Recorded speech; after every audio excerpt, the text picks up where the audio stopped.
Karir militer Prabowo di TNI resmi berakhir pada 24 Agustus 1998. Dewan Kehormatan Perwira saat itu memutuskan Prabowo terkait erat dengan penculikan aktivis pro-demokrasi. Namun hari ini Presiden Joko Widodo menganugerahi Prabowo Subianto gelar kehormatan dengan pangkat Jenderal Bintang 4. Prabowo Subianto kini menyandang gelar militer baru. Namun jika ditilik ke belakang, di tahun 1998, Prabowo pernah diberhentikan dari dinas kemiliteran dengan pangkat terakhir Letnan Jenderal atas rekomendasi Dewan Kehormatan Perwira. Menhankam Panglima ABRI saat itu, Jenderal Wiranto mengumumkan pemberhentian Prabowo yang kala itu menjabat sebagai Pangkostrat terkait penculikan aktivis 1998. Alasan pemberhentian Prabowo pernah dibeberkan Jenderal TNI Purnawirawan Agung Gumelar yang pernah menjadi salah satu anggota Dewan Kehormatan Perwira. Jalanlah DKP, bekerjalah DKP sebulan lebih memeriksa yang namanya Prabowo Subianto. Periksa, dari hasil pemeriksaan mendalam ternyata didapat fakta bukti yang nyata bahwa dia telah melakukan pelanggaran HAM berat. Saya di samping anggota DKP, Dewan Kehormatan Perwira, saya mantan Danjen Kopassus. Tim Mawar yang melakukan penculikan tuh bekas anak buah saya semua dong.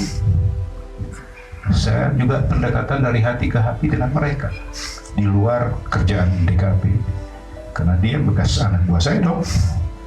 Ketika dari hati ke hati dengan mereka, disinilah saya tahu bagaimana matinya orang-orang itu, di mana dibuangnya saya tahu itu. Astagfirullah. Keluarga korban pelanggaran HAM berat menuntut dugaan pelanggaran Prabowo Subianto diusut tuntas dan diadili. Sebenarnya dia bisa saja artinya mengakui perbuatannya dan dia menyelesaikannya, karena kalau dia misalnya dia datang ke Kejaksaan Agung mengikuti penyidikannya itu, ya artinya itu baik juga buat dia kan. Tapi kami nggak yakin itu akan dia lakukan, karena pasti selama ini kan dia kan orangnya protektif ya, artinya tidak akan mau mengakui itu, saya kira.